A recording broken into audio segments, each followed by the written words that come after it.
వక్రతుండామహాకాయే సూర్యకోటి సమప్రభ నిర్విఘ్నం కురు మే దేవ సర్వకాలేషు సర్వదా.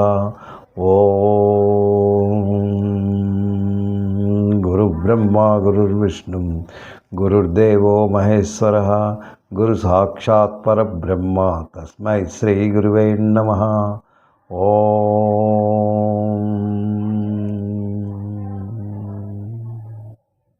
సాయిరామ్. సాయిరామ్. మనం విభూతి యోగంలో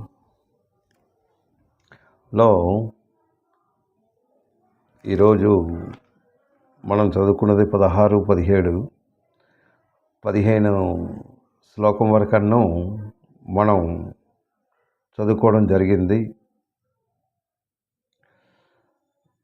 ఈరోజు 16, 17 చదువుకుందాం.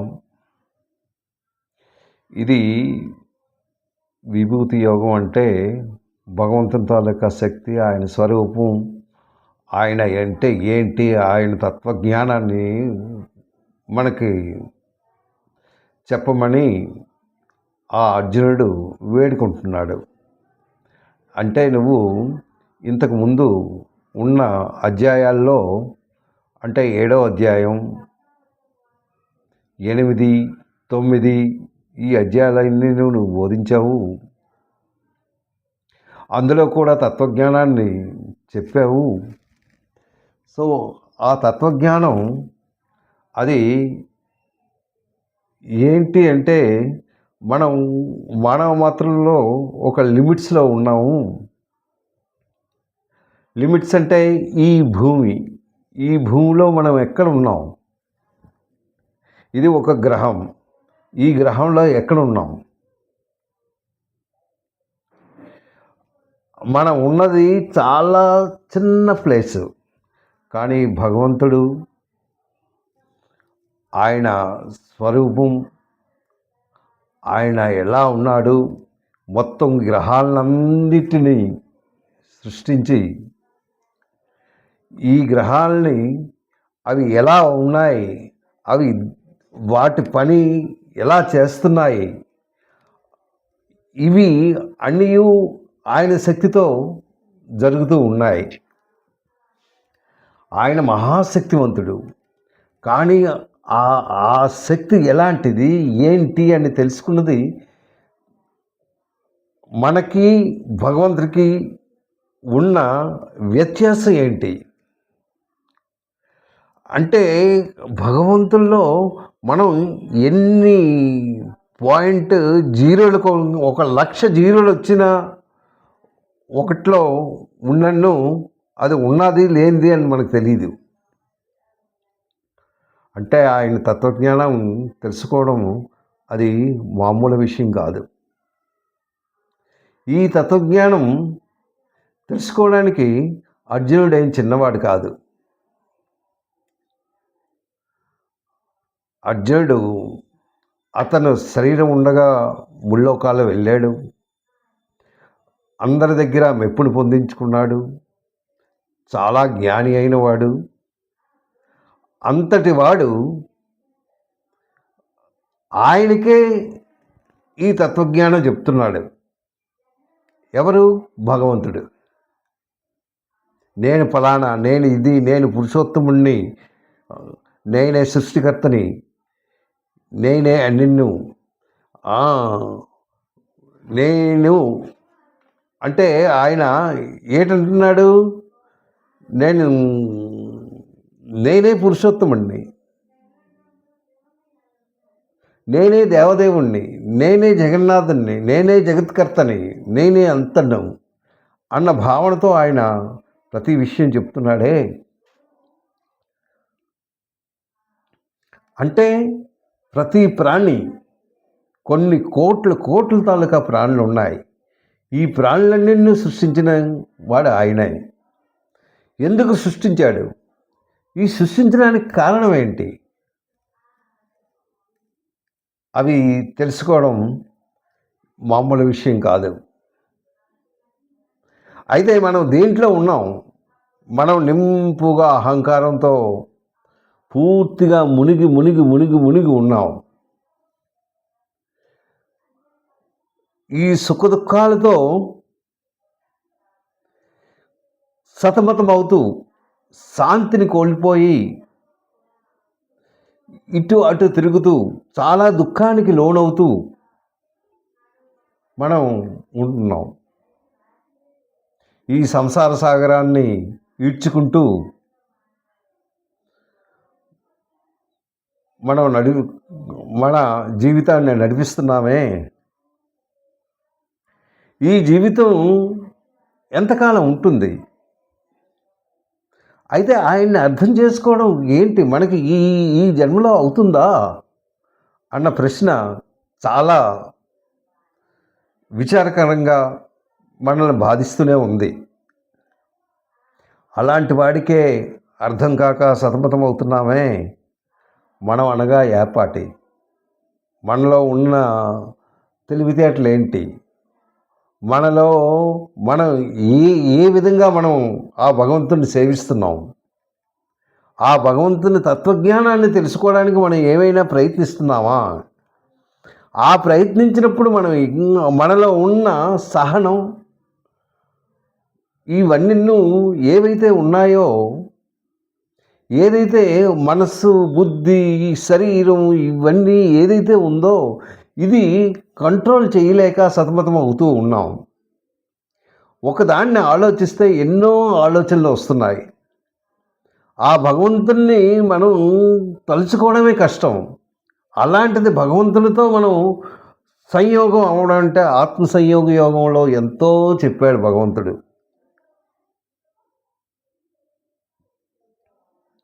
ఆ తర్వాత జ్ఞాన విజ్ఞాన యోగం, ఆ తర్వాత కర్మ సన్యాస యోగంలో ఆయన చెప్పాడు. ఇవి అస్తమానం మనకి ఉంటూనే ఉన్నాయి. ఆత్మ సంయమ యోగం, రాజగుహ్య యోగం, ఎన్ని యోగాలు ఉన్నాయి. ఈ యోగాలన్నీ మనం ఒక్కొక్కటి నేర్చుకుంటూ వచ్చాం.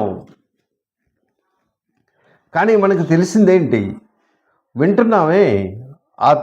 ఆయన తాలూకా తత్వాన్ని చెప్తున్నప్పుడు జాగ్రత్తగా వింటున్నాం. ఆహా, భగవంతుడు ఇంతటి శక్తిగల ఆ భగవంతుడు మనం తలుచుకోవడమే కష్టం. కానీ అది అర్థం చేసుకోవట్లేదే. అది అర్థం చేసుకోవడంలో అన్నిట్లోని ముందు మనం అర్థం చేసుకోవాలి.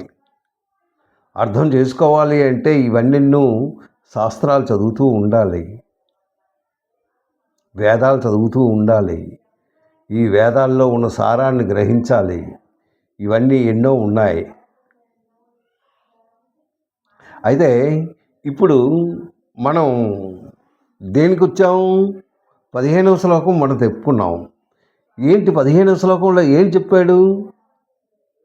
నువ్వే దీనికి కారణమైనవి అంటే అర్జునుడు ఇంకన్నా చెప్తున్నాడు.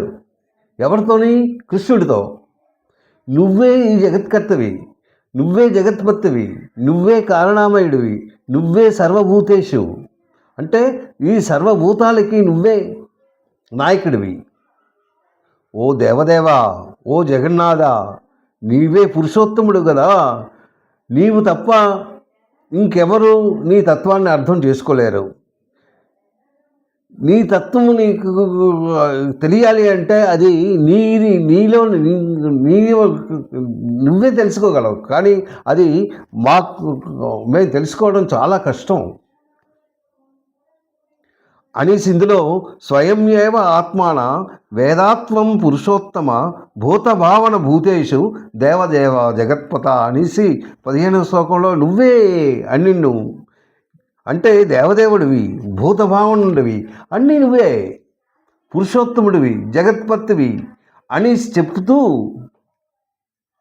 నువ్వు ఇంతటి గొప్పవాడవు కదా,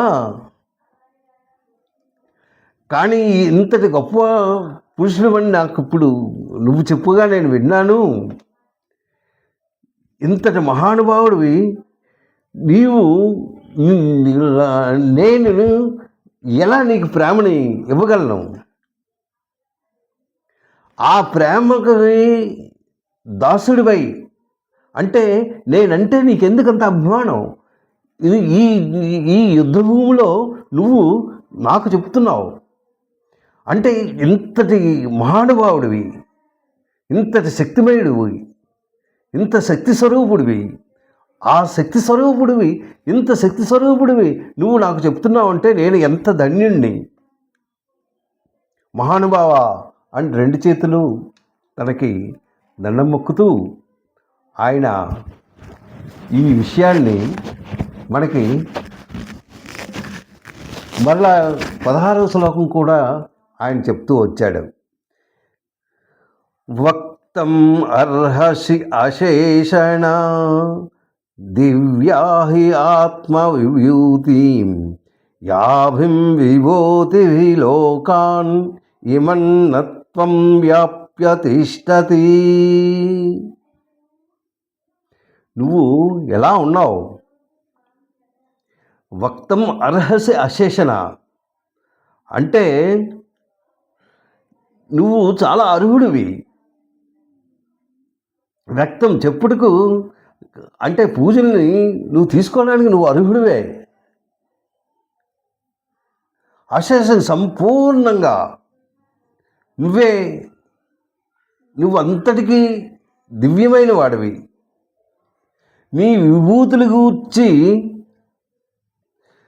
విభూతులు నువ్వు చెప్పగా నేను విన్నా, కానీ ఈ విభూతులన్నీ నేను తెలుసుకోలేకపోతున్నాను. తెలుసుకోగలిగిన జ్ఞానం నా దగ్గర లేదే. ఇవి అన్నీ వివరంగా వివరించు. ఆ దివ్యభూతులను సంపూర్ణంగా తెలుసు అంటే ఇవి ఆ విభూతుల్ని పూర్తిగా చెప్పడానికి నువ్వే అర్హుడివి, ఇంకెవ్వరూ అర్హుడు కాదు. ఇందులో నువ్వే ఉన్నావు, నీకే అన్నీ తెలుసు, నువ్వే చెప్పాలి అన్న భావంతో ఆయన ఈ శ్లోకాన్ని అందించాడు. ఈ విభూతులన్నీ ఆత్మకు సంబంధించినవి. ఇవి అందరికీ పూర్తిగా తెలియనివి. పూర్తిగా తెలిసిన వాడు నువ్వు ఒక్కడవే. నువ్వే ఈ విభూతులను వర్ణించు అని అర్జునుడు కృష్ణుడు కోరాడు. కృష్ణ, నువ్వు తప్పక చెప్పాలి. నీ గురించి తెలియాలి అంటే అది నీకే సాధ్యం, ఇంకొకరికి సాధ్యం లేదు. నువ్వు మహామేధావి అని చెప్తూ ఆయన తాలూకా ఏవైతే ఇవి చెప్పాడో ఆ విభూతులు చెప్పిన వెంటనే ఈయన ఎమోషన్ అయిపోయాడు. ఎవరు? అర్జునుడు. ఇంతటి గొప్ప అయిన ఆ మహానుభావుడు, అంతటి గొప్పటి శక్తిగల ఆయన దగ్గర నేను ఏపాటి, ఆయన చెప్పగా నేను వింటున్నానే, అంతటి మహానుభావుడికి నాకు దర్శన భాగ్యాన్ని ఇచ్చాడే, ఇస్తూ ఆయన తాలూకా తత్వజ్ఞానం చెప్తూ నువ్వు దాన్ని తెలుసుకో అని చెప్తున్నాడే, నేను తెలుసుకోగలనా? నాకు అంత శక్తి ఉందా? నాకు ఈ శక్తిని నువ్వు ప్రసాదించు భగవంతుడా. నువ్వు నాకు ఇంకా నీ తాలూకా తత్వం నువ్వు చెప్తున్నావు, నేను వింటున్నాను, ఇంకా ఉన్నాయి. ఎందుకంటే నువ్వే ఈ సమస్త లోకానికి పురుషోత్తముడివి. ఇంకా ఎన్నో ఉన్నాయి. ఈ ఒక్క లోకం కాదు, సమస్త లోకానికి నువ్వే దివ్యపురుషుడివి. ఈ ఒక్క లోకంలో నిన్ను పూజించట్లేదు, అన్ని లోకాల వాళ్ళు నిన్ను పూజిస్తున్నారు, నిన్ను ధ్యానిస్తున్నారు, నీ పూలతో చేస్తున్నారే. అంతటి మహానుభావుడివి. అలాంటి నీవు నీ తాలూకా తత్వజ్ఞానాన్ని నువ్వు నాకు బోధిస్తున్నావే. ఇంకా ఉన్నాయి తత్వజ్ఞానం ఎన్నో, కానీ అవన్నీ నాకు వివరంగా వివరించు తండ్రి. చెప్పడానికి ఎంతో, అంటే వినడానికి చాలా ఇంపుగా ఉంది, నాకు ఎంతో భయంగాను కూడా ఉంది, ఆ తర్వాత ఎంతో ఆనందాన్ని కూడా ఇస్తుంది. ఎందుకు అంటే ఈ ఆనందం ఎలా వస్తుంది అంటే ఇంతటి మహానుభావుడి దగ్గర నేనున్నానే, ఆయన అంటే ఆయన ప్రేమని నేను గైకుంటున్నానే, ఆ ప్రేమతత్వాన్ని నేను తీసుకుంటున్నానే. అంటే నేనంటే ఆయనకి ఎంత ప్రేమో ఇది చెప్పడం, ఇది మామూలు విషయం కాదు. నేననగా ఏపాటి, ఆయన అనగా ఏపాటి. కొన్ని కోట్లు మైళ్ళ దూరంలో ఉన్న నన్ను దగ్గరగా పిలిచి ఇవి చెప్తున్నారు అంటే నిజంగా నేను చాలా ధన్యుణ్ణే అనేసి ఎమోషన్గా ఏడుస్తూ కళ్ళంట నీళ్ళు దింపుతూ నాకు ఇంకా నీ తాలూకా ఏవైతే తత్వాలు ఉన్నాయో అవి నాకు కొద్దిగా వివరించు అని వేడుకుంటున్నాడు. అది ఈ శ్లోకంలో చెప్తుంటున్నాడు. అవి విభూతిం లోకాన్ ఇమాన్ త్వం వ్యాప్తం తిష్టతి. ఇవి కాక ఇంకేమున్నాయో నాకు చెప్పు. అంటే ఈ చెప్పడానికి వ్యక్తం అర్హస అశేషణ చాలా ఎక్కువగా ఉన్నాయి, సంపూర్ణంగా నువ్వు నాకు చెప్పు. దివ్యాహి అంటే దివ్యమైన వాడివి, దివ్య అంటే సమస్త లోకమునందు తేజస్సు గలవాడివి. నీ తేజస్సుతోనే ఈ లోకాలన్నీ తిరుగుతున్నాయి, నీ తేజస్సుతోనే, నీ బలంతోనే, నీ విద్యతోనే, నీ ఐశ్వర్యంతోనే, నీ శక్తితోనే ఈ పదార్థాలన్నీ పుట్టినవి, ఈ పదార్థాలన్నీ ఉన్నాయి. ఈ లోకం కూడా ఇవన్నీ పెరగడానికి కారణం ఏంటి అంటే ఇవన్నీ దాని మట్టుగా అవే తిరుగుతున్నాయి, అవే అంటే సమస్త ఈ ప్రాణకోటికి నువ్వే కారకుడివి, ఇవన్నీ తిప్పుతున్నావు అంటే ఇది మామూలు విషయం కాదు. నువ్వే సృష్టికర్తవి, సృష్టించి ఏం చేస్తున్నావు? స్థితిలయ. ఇవి ఎవరి కర్మను వాళ్ళు అనుభవించినట్టు నువ్వు చేస్తున్నావే. కర్మానుసారం నువ్వేమో ఎవరిని ఎక్కడ పెట్టాలి, వాళ్ళు చేస్తున్న కర్మ ఏంటి, వాళ్ళు చేస్తున్న బుద్ధులేంటి, వాళ్ళ తాలూకా గుణాలేంటి, ఈ గుణాలు ఎలా వచ్చాయి, ఈ గుణాలన్నీ ప్రకృతితో వచ్చాయి కదా. ఈ ప్రకృతితో వచ్చిన ఈ గుణాలని ఎవరు ఆపగలరు? అవి జన్మలతో వస్తున్నాయి కదా. ఆ జన్మలతో వచ్చిన ఈ ఈ గుణాలని, ఆ గుణాలను బట్టి వాళ్ళ తాలూకా ప్రవర్తనలు ఉన్నాయి. ఆ ప్రవర్తనానుసారం వాళ్ళు ఏ విధంగా ప్రవర్తిస్తున్నారు, వాళ్ళ తాలూకా కర్మలు ఏంటి, ఆ కర్మానుసారం వాళ్ళ తాలూకా జన్మ ఏంటి, ఇవన్నీ నువ్వు నడిపిస్తున్నావే. ఇవి నడిపించిన మహానుభావుడివి, నువ్వు మామూలు మనిషివి కాదు. నిజంగాను ఇది ఎవరైతే తెలుసుకుంటున్నారో, ఎవరైతే వింటున్నారో, ఎవరైతే ఆ భగవంతుని శక్తి స్వరూపాన్ని, ఐశ్వర్యాన్ని, ఆయన తాలూకా గుణాన్ని, ఆయన శక్తిని, ఆయన బలాన్ని, ఆయన విద్యని ఇవన్నీ ఎవరైతే తెలుసుకుంటున్నారో వాళ్ళు చాలా అదృష్టవంతులే అనుకోవాలి. అందులో నేను కూడా అదృష్టవంతునే కదా. అంటే అర్జునుడే అదృష్టవంతుడుగా, కానీ అది మనకి అందించిన వాడు, ఇవన్నీ మనకి అందించాడే. ఆ వ్యాస మహానుభావుడికి మనం చేతులెత్తి దండం మొక్కాలి కదా. ఆ వ్యాసుడు అందించినవి ఇవన్నీ, లేకపోతే ఇవి ఎక్కడో మరుగులు పడిపోతాయి. కొన్ని వేల సంవత్సరాల క్రితం రాసిన చెప్పిన ఈ మహాభారతాన్ని, అంటే ఈ మహాగీతాన్ని, ఈ ఈ ఈ అద్భుత గీతం, ఈ భగవద్గీతని, మహా అద్భుత భగవద్గీత, ఈ భగవద్గీతను అందించిన ఆ మహానుభావుడికి మనం ఎంత రుణపడి ఉన్నామో. అలాంటి మహానుభావుడు చెప్పిన వీటిల్ని మనం ఈరోజు మనం చదువుకుంటూ ఆయన తాలూకా తత్వాన్ని మనం అర్థం చేసుకుంటూ ఇంతటి మహానుభావుడు మన దగ్గర ఉన్నాడా, ఇదంతా నడిపించిన వాడు, మనం ఊపిరి తీస్తున్నాం ఆయనదే, మనం మాట్లాడుతున్నది ఆయనదే, వింటున్నది ఆయనదే. ఈ సమస్త ఏవైతే జ్ఞానేంద్రియాలు ఉన్నాయో ఈ జ్ఞానేంద్రియాలన్నీ పనిచేయించిన వాడు వాడే కదా. ఒక్కసారి పుట్టిన బిడ్డని ఒక్కసారి మీరు పరిశీలించండి.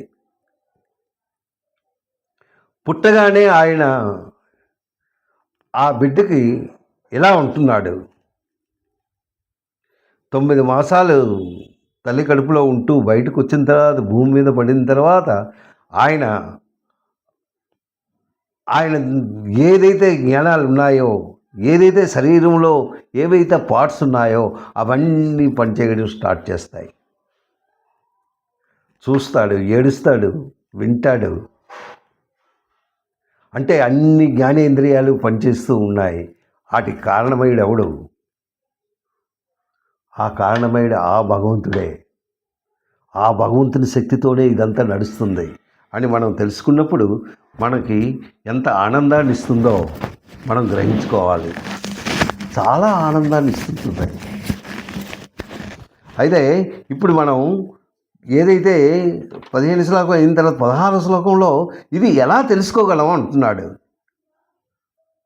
అంటే ఇది తెలుసుకోవడానికి నాకు చిన్న మార్గం చెప్పు. ఇదేంటంటే ఇది చిన్నది కాదు. నీ తాలూకా తత్వజ్ఞానాన్ని తెలుసుకోవడానికి ఒక చిన్న మార్గాన్ని నాకు చూపించు తండ్రి అనేసి అర్జునుడు వేడుకుంటున్నాడు. దానికి జవాబుగా అంటే ఇంకేంటి వేడుకుంటున్నాడో అది కూడా మనం 17 శ్లోకంలో ఆయన ఇలా కూడా చెప్పాడు. కథం విద్యం అహం యోగిన్. కథం ఎట్లు నేను, కథం విద్యం అంటే నేను ఎట్లు ఎరగలను, అంటే నేను ఎట్లు తెలుసుకోగలను. How is it possible to know you?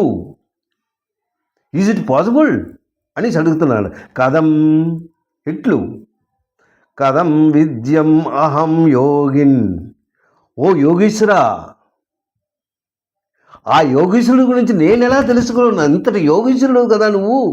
అహం యోగిన్, నేను నీ తాలూకా యోగి అంటే నువ్వు ఒక యోగుడివి. ఆ యోగి గురించి నేను ఎలా తెలుసుకోగలను అనేసి అంటున్నాడు. కథం విద్యం అహం యోగిన్ త్వాం సదా పరిచింతయన్. నిరంతరము చింతన చేయమని చెప్తున్నావే. చింతన చేసిన నా తాలూకా తత్వాన్ని తెలుసుకుంటాను. నిరంతరం నేను ఎలా చింతన చేయగలను? ఈ సంసార సాగరంలో ఉంటూ నిన్ను నేను చింతన చేయగలనా? నిన్ను నేను జ్ఞానించగలనా? ఎప్పుడు నిన్నే జ్ఞానించాలి అని చెప్తున్నావు కదా, అది ఎలా సాధ్యం? త్వం సదా పరిచింతయన్ కేషు కేషు చావేషు. ఇక్కడ కేషు అన్నాడు. ఏంటి ఈ కేషు? ఎలాగా అంటే ఏ భావాలు? కేషు అంటే భావం. ఏ భావాలతో నేను చింతన చెయ్యాలి? ఏ భావాలతో నేను పూజ చేయాలి? నా లోపల ఉన్న మనసులో ఉన్న బాధలు ఏంటి? అది నువ్వు ఒకసారి చెప్పవా అనేసి అంటున్నాడు. కేశైచ భావేషు చింత అసి భగవన్మయా. నా చేత చింతన చేయవాడు అంటే నిన్ను నేను ఎట్లు చింతన చేయగలను, ఎట్లు నిన్ను భావించగలను? ఏ విధంగా భావించినట్టయితే నువ్వు నాకు దొరకదవు, ఏ విధంగా భావించినట్టయితే నీ తాలూకా తత్వజ్ఞానాన్ని నేను తెలుసుకోగలను అన్న భావనతో ఆయన ఇది అంటే భక్తి భావనతో చింతన చెయ్యమని చెప్పాడు. అవును, భక్తి భావనతో చేస్తాను. అది భక్తి శ్రద్ధలతో నిరంతరం భగవంతుని చింతన చేసినచో నువ్వు దొరుకుతావు అని చేస్తూ. ఎలాగా? ఈ చరాచర పదార్థములందు, ఈ మొత్తం పదార్థాలందు నువ్వే ఒక భాగంగా ఉన్నావే. ఎలా నేను ఈ చింతనతో నీకు లగ్నం చేయగలను? ఏ విధంగా నేను నీకు చింతన చేసించో నువ్వు నాకు కనబడతావు. నీ గుణ రహస్యాలు నేను ఎలా బోధపరచుకోగలను? ఓ యోగీశ్వరా, నీ తాలూకా విభూతులు నేను కొంతవరకు తెలుసుకున్నాను, ఇంకా తెలుసుకోవాలని ఉంది. చెప్పు, నేను జాగ్రత్తగా వింటాను. అంటే ఏ భావాలతో నేను ప్రార్థించాలి? అక్కడ ఏంటంటాడు? కేశు కేశు భావేసు చింతాసి భగవన్మయ. భగవాన్, ఓ ఓ పురుషోత్తమ, నేను ఎలా చింతనతో చేయగలను? నేను ఈ సంసార సాగరంలో ఉన్నాను కదా, దీని నుంచి నన్ను బయటికి తీసుకురా. ఇది నేను ఈ జడ శరీరంలో ఉన్న నన్ను చింతనతో, అంటే అనేక చింతనతో నిరంతరం చింతన చేసి నిన్ను ప్రార్థించమంటున్నావే, అది ఎట్టా సాధ్యం? అది సాధ్యమేనా? ఆ సాధ్యం గురించి నాకు వివరంగా చెప్పు. ఏ విధంగా నువ్వు చేసినట్టయితే నీ దరి నేను చేరుకోగలను? అర్జునుడి తాలూకా ప్రశ్నే ఏంటి అసలుకి? అతను ఏంటి అడగాలి? నీ తత్వాన్ని ఏంటి? దేవతలు, మానవులు, అన్ని లోకాల్లో ఉన్న వాళ్ళందరూ నీ తత్వజ్ఞానం తెలుసుకోలేక సతమతం అవుతున్నారే, నిన్ను పూజిస్తున్నారే, ఆ పూజలన్నీ నువ్వు అందుకుంటున్నావే, ఇవన్నీ ఎట్టా సాధ్యం అనేసి ఆయన, అసలు నువ్వు ఎలాంటి వాడివి? నువ్వు నిరంతరం ఆ విభూతుల గురించి కొన్ని చెప్తున్నావు, నిరంతరం చింతన చేస్తే నాకు దొరుకుతున్నాయి, కానీ ఆ చింతన ఎలా చేయాలి? ఏ గుణాలతో నీకు ప్రార్థించాలి? ఏ గుణాలతో నిన్ను ప్రార్థించావు నువ్వు నాకు దగ్గరగా అవుతావు? నువ్వు నాకు దగ్గరగా అయ్యి నీ పాదాలు నాకు శరణు, కానీ నువ్వే నాకు కావాలి. ఇవి సాధ్యమేనా అనేసి ఈ 17వ శ్లోకంలో ఆయన ఇచ్చాడు. 18వ శ్లోకంలో కూడా ఆయన ఏం చెప్తున్నాడో మనం విందాం. నెక్స్ట్ మనం తప్పగా ఇది శ్రద్ధగా వింటూ ఆయన తత్వజ్ఞానాన్ని మనం తెలుసుకుంటూ ఆయన్ని ఎల్లప్పుడూ ప్రార్థించే విధంగాను